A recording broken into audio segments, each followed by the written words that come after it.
लोकतंत्र का महापर्व चल रहा है। एक बार फिर से केंद्र में सरकार बनने की तैयारी चल रही है।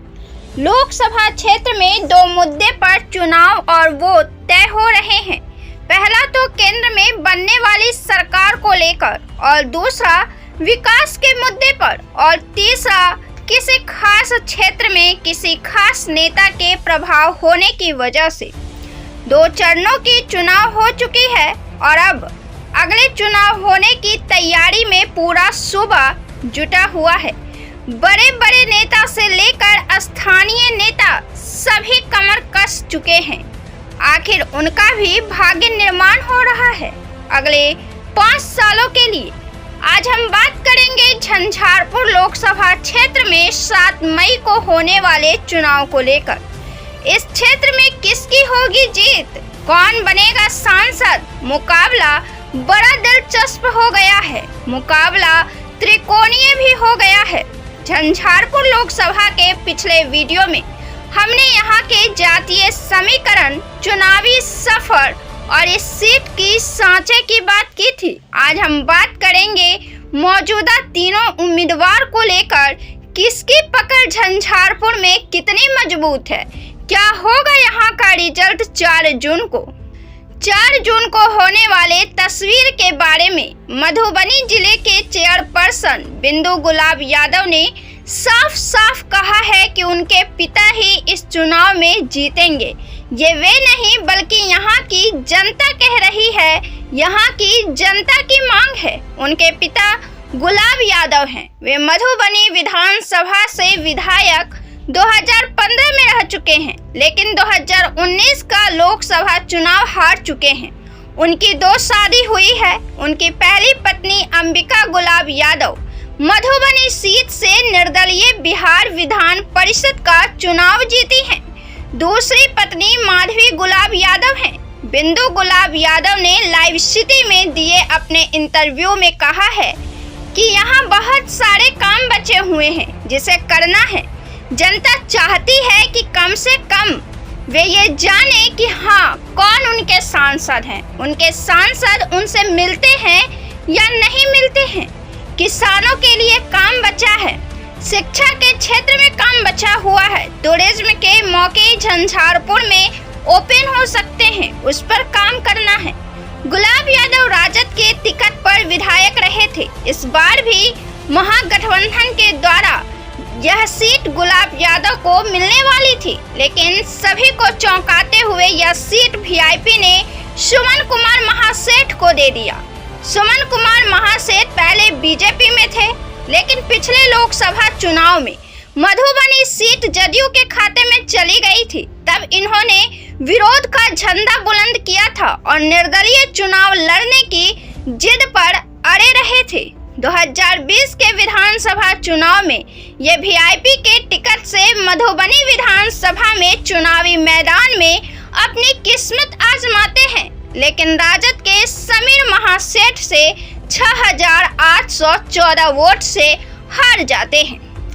बात करें हम मौजूदा सांसद रामप्रीत मंडल की, तो ये मैट्रिक पास हैं। ये मणिपुर में 1997 में समता पार्टी के संस्थापक सदस्यों में से एक रहे हैं। ये 2000 में मणिपुर हिंदुस्तानी समाज के अध्यक्ष के रूप में स्वर्गीय जॉर्ज फर्नांडिस के संपर्क में भी रहे। यहाँ वे राधा विनोद सिंह के नेतृत्व में समता पार्टी के सरकार के गठन में भी महत्वपूर्ण भूमिका निभाए थे। 2006 से 2011 तक ग्राम पंचायत के मुखिया संघ के प्रखंड महासचिव रहे। जदयू में जिला अति पिछड़ा वर्ग संगठन के उपाध्यक्ष रहे। वे जमीनी स्तर पर पार्टी के लिए सक्रिय कार्य करते रहे हैं। वे शुरू से सामाजिक राजनीतिक कार्यों में सक्रिय रहे हैं। बात करें रामप्रीत मंडल की, तो वे बड़े ही बेबाकी से अपनी बात रखते हैं, अपने कामों को गिनवाते हैं, पारिस्थितिक समस्याओं को सामने रखते हैं, तो वे भविष्य में होने वाले कार्यों की रूपरेखा का भी निर्धारण करते हैं, मूल्यांकन करते हैं। इनको फिर से जदयू ने टिकट दिया है। ये अब तक झंझारपुर में सबसे अधिक वोटों से जीतकर सांसद बनने वाले पहले सांसद हैं। ये देश के पहले सांसद हैं जिन्होंने कोरोना काल में 1 करोड़ रुपए देने की घोषणा की थी। हालांकि गाइडलाइन के मुताबिक कुछ गड़बड़ियां सामने आई थी। उन्होंने अपने 5 सालों के कार्यों के लेखा जोखा में बताया कि 160 रोड बनवाए अपने इलाके में, 2 रेलवे स्टेशन को सुचारू किया, जयनगर स्टेशन नेपाल जाने के लिए और झंझारपुर से लौखा रेल परियोजना को मूर्त रूप दिया। यह इलाका नेपाल की सीमा से मिलता है, नेपाल के काफी करीब है और रोटी बेटी का संबंध है। इन्होंने भव्य सीता मंदिर बनवाए जाने के लिए भी संसद में मांग रखी थी। आरएस थाना के पास कमर तक पानी जमा होता था। सड़क बनवाकर इन्होंने यहाँ लोगों को सुविधा देने का काम किया। इसके अलावा इन्होंने अपने क्षेत्र में रोशनी की व्यवस्था करवाई और स्कूलों में कंप्यूटर लैब और लाइब्रेरी खुलवाया, गौशाला बनवाया। इन्होंने अपनी कोशिशों पर झंझारपुर में आयुष्मान भारत की तरफ से एक हॉस्पिटल खुलवाए जाने की बात कही, जो फिलहाल पेंडिंग में चल रही है। ये धानुक समाज से आते हैं। अगली जीत के लिए इन्होंने यह कहा है कि 2 साल कोरोना था, जिस वजह से विकास कार्य की गति रुक गई। मेरी इच्छा अपने क्षेत्र में एक केंद्रीय विद्यालय खुलवाने की रही है। अमीर के बच्चे तो बाहर चले जाते हैं, लेकिन गरीब के बच्चे के लिए यहाँ केंद्रीय विद्यालय आवश्यक है। इसके अलावा उन्होंने किसानों के मुद्दे की भी बात रखी और कहा है कि यहाँ वे कृषि कॉलेज खुलवाना चाहते हैं। यहाँ की मुख्य जीविका कृषि में है और कृषि को उन्नत बनाने का उनका इरादा है। आपको बताते चले कि झंझारपुर में 14 प्रखंड और 349 पंचायत है। झंझारपुर की लड़ाई में 3 दिग्गज कमर कसकर मैदान में उतरे हैं। गुलाब यादव मायावती की पार्टी से है। हालांकि महागठबंधन का असल उम्मीदवार गुलाब यादव के होने की बात सामने आ रही है, जो कि ऐन वक्त पर उनका टिकट कट गया। रामप्रीत मंडल जदयू से और सुमन महासेठ वीआईपी से हैं।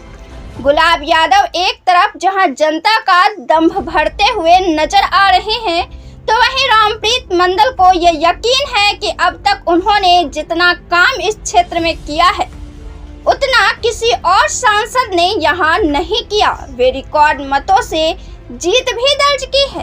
रामप्रीत मंडल की एक विश्वास की जीत होती है, जब एक बार फिर से नीतीश कुमार ने उन पर भरोसा जताया है और अब दूसरी जीत जनता के बीच है। तो 4 जून का इंतजार करें।